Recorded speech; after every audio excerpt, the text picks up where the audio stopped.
Here in the season of Passover, we're invited to see ourselves and the world reflected in the story of a people freed by God and the ancient king who tried to stop them. This festival of liberation, that's what the Hebrew for Passover means, is liberation. It's intensely political. It does not lend itself to easy spiritualization. God in the story is a combatant against an oppressive regime, and no one in the story can avoid taking sides. It does, as I said earlier, great violence to the Passover story to literalize it. As Hebrew scholar Walter Brueggemann says, the Bible is an act of prophetic imagination. It is not a package of certitudes. It invites us to meet it with faithful imagination. As I tell the story this morning, can you imagine the ways that this story is still playing out? The story of Passover liberation, in a sense, begins with the grace offered by Joseph to his homicidal brothers. Years before, jealous of the favoritism their father showed him, the brothers drew up a plan to get rid of Joseph. They tossed him into a cistern in the middle of the desert, and they planned to leave him there to die of hunger and thirst and exposure.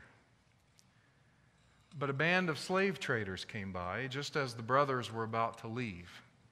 Not being people to turn down a payday, Joseph's brothers yanked him back out of the cistern and sold him into slavery. They took his coat, dipped it in goat's blood, showed it to their father, told him Joseph was killed by a wild animal, and he grieved. The slave caravan, with Joseph in tow, headed to Egypt, where over a period of years Joseph worked his way into the king's administration. Then up the ladder of power, all the way to second in command. As the king's right hand, Joseph proved himself a shrewd planner. He set aside stockpiles of food reserves in case of drought. When the drought finally came, Egypt was prepared. But back in Canaan, times were tougher. In the place way out in the country where Joseph's father and brothers farmed, the drought had caused a life-threatening food shortage. When they heard there was plenty to go around in Egypt, Joseph's family made their way to the great metropolis, migrants in search of a living. When they arrived in Egypt, guess who was handing out the food? They were completely at the mercy of the brother whom they sold into slavery. But Joseph loved his father, and so he showed him and Joseph's brothers mercy. There's so much more to this story, but this morning we have to fast forward a little bit. Joseph's brothers grew old and died there in Egypt.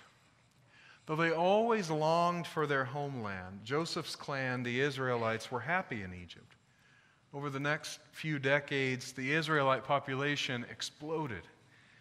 The immigrant Israelites who came to Egypt looking for a livelihood enjoyed favor in Egypt. Partly because of Joseph's reputation, life was, by most accounts, pretty good. But eventually, and in the Bible story, this line is haunting. There came to power a king who did not know Joseph. You sense in that line that something's about to happen. The king looked around his country and saw that the Israelites would soon comprise a majority of his people. These immigrant people were taking Egyptian jobs. They had strange customs. They didn't always speak the language. Sometimes they didn't want to speak the language. It must have been tough times, or maybe it was an election season, but for whatever reason, where the former king loved and welcomed the Israelites, this new king saw the immigrant people as a threat. Fear causes people to do terrible things. The new king devised a plan to enslave the Israelite people and thereby contain them. This is from Eugene Peterson's translation of the book of Exodus. So they organized the Israelites into work gangs, put them to hard labor under gang foremen. They built the storage cities Pithom and Ramses for Pharaoh. But the harder the Egyptians worked them, the more children the Israelites had. Children everywhere. The Egyptians got so they couldn't stand the Israelites and treated them worse than ever, crushing them with slave labor. They made them miserable, making bricks and mortar and backbreaking work in the fields. They piled on the work, crushing them under the cruel workload. They made them want to self-deport. And that's not in here. The king of Egypt had a talk, Exodus says, with two Hebrew midwives. He said, when you deliver the Hebrew women, look at the gender of the baby. If it's a boy, kill him. If it's a girl, let her live. But the midwives had far too much respect and didn't do what the king of Egypt ordered. They let the baby boys live. So the king of Egypt called them back in. Why didn't you obey my orders? You let those boys live. But the midwives said, these Hebrew women aren't like Egyptian women. They're vigorous. Before the midwife can get there, they've already had the baby. The people, Exodus says, continued to increase in number. So Pharaoh issued a general order to all his people. Every boy that's born, drown him in the Nile, but let the girls live. Maybe you remember that one little Israelite boy was set in the river in a basket. He was found by Pharaoh's daughter and raised in the palace right under the king's nose. Moses eventually led the Israelites to freedom. But as Moses was growing, the Israelites continued to suffer. Pharaoh changed his tactics again and took away brick-making materials, yet increased the quota at the same time. Exodus says, and this is the hinge of the passage. This is where the story of liberation, I think, really begins. The Israelites groaned under their slavery and cried out. Their cries for relief from their hard labor ascended to God.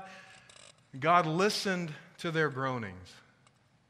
God remembered his covenant with Abraham, with Isaac, and with Jacob. God saw what was going on in Israel, and God understood. There, the Passover story swings to liberation. You can only oppress God's people so long, even if you're the king. Eventually, God will remember. So God calls Moses, and Moses challenges Pharaoh. The God-sent plagues finally convince Pharaoh to free the Israelites. Pharaoh chases them to the banks of the Red Sea, but via a last-second miracle parting by Charlton Heston. That's how we think of it, maybe. The Israelites go free. After a few years in the desert, they start to grumble. You remember this part of the story? That it seems like they're not headed anywhere in particular. They're just kind of wandering around the desert. Finally, after 40 years, they get to Mount Sinai. And they make a covenant with God that's still a part of the Passover story. It's really an anti-Pharaoh covenant. Back in Egypt, you used to be forced to work all hours. Now you'll take a Sabbath. Back in Egypt, you could be killed for not producing. There will be no murder in this covenant community, and on and on. Collectively and in covenant, the people of Israel are finally freed from their bondage to create a different kind of community, a community that centers on mutual covenant, not the dictates of Pharaoh. The Bible, Brueggemann says, is prophetic imagination.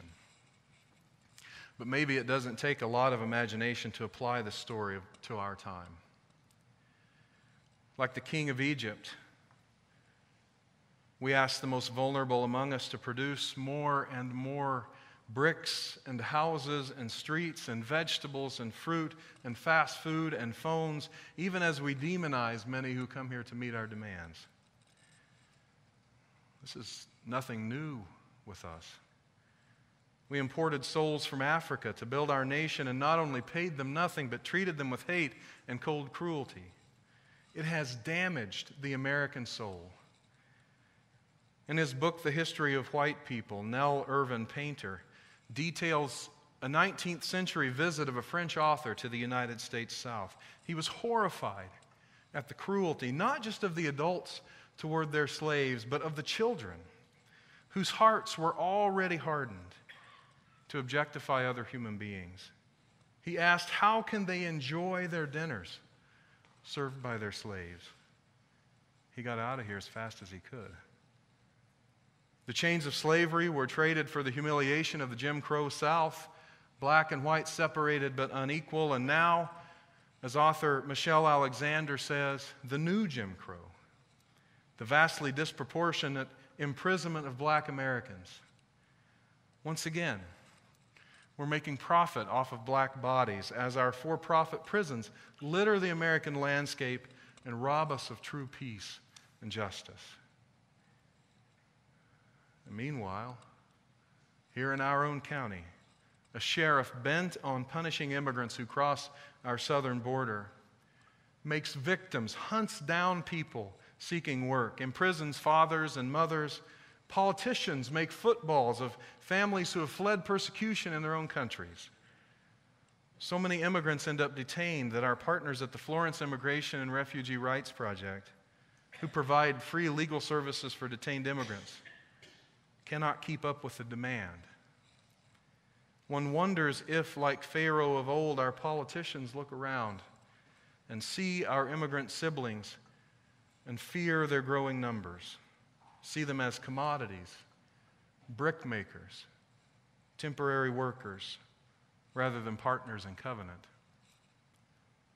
It is impossible to ignore these painful truths and maintain our own freedom, whoever we are. Pharaoh mistakenly thought he was free. He was not free, because there is something in and beyond us which will not allow the oppressed to be forgotten forever. Call it God or love itself or the irrepressible spirit of humanity, but at some point the cry of the oppressed is heard.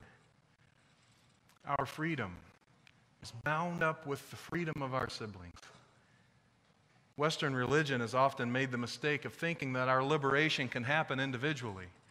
If we can just get to right belief or right thinking, if we can just get right with God, then we'll be free. In evangelical Christianity, the symbol of that belief is the lone penitent at the altar, crying out to God to be saved. In more liberal faiths like ours, maybe the symbol is the thinking person, reasoning out our own faith by ourselves, saved by and in our own minds. But Unitarian Universalism has its root in Jewish and Christian faiths, in stories like the Passover story. And this story serves to remind us that, like the Israelites, we are in this together, all of us, in the great covenant of interdependence which unites us as human beings. When we live as though we can be free without others being free, we create a break in our relationship with love itself, with God, if you prefer. We cannot ignore our siblings and be whole ourselves. And because of that truth, our faith is inherently political. It calls us out from our sanctuaries and our small groups, valuable as they are, to the work of liberation. Like the Israelites, we are in covenant with one another, with love itself, and with all of humanity. And like the Israelites, we're constantly tempted to leave covenant living and be sucked back into a mode of living that treats people as commodities.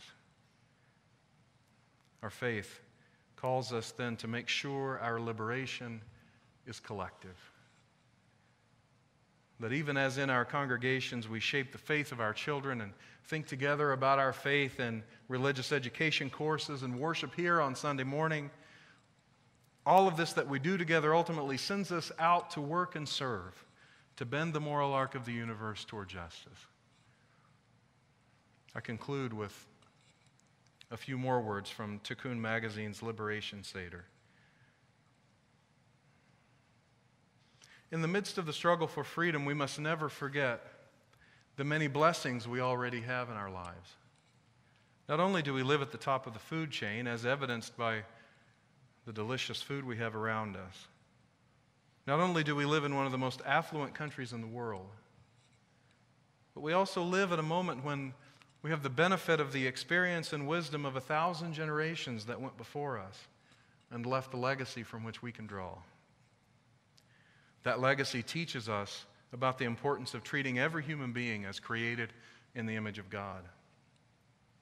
Building on that insight, our tradition goes on to emphasize the importance of creating a world of social justice, peace, environmental sanity, love and kindness, forgiveness and generosity, not only for ourselves, but for everyone else on the planet as well. At times, the task seems overwhelming, and we can get exhausted and momentarily overwhelmed or even pessimistic. But as Rabbi Tarfon taught us some 2,000 years ago, it is not incumbent on us to finish the task, but neither are we free to desist from the best possible effort to make it happen. So may this Passover, this great story of liberation, motivate us to bring about the same in our world, piece by piece by piece. Amen.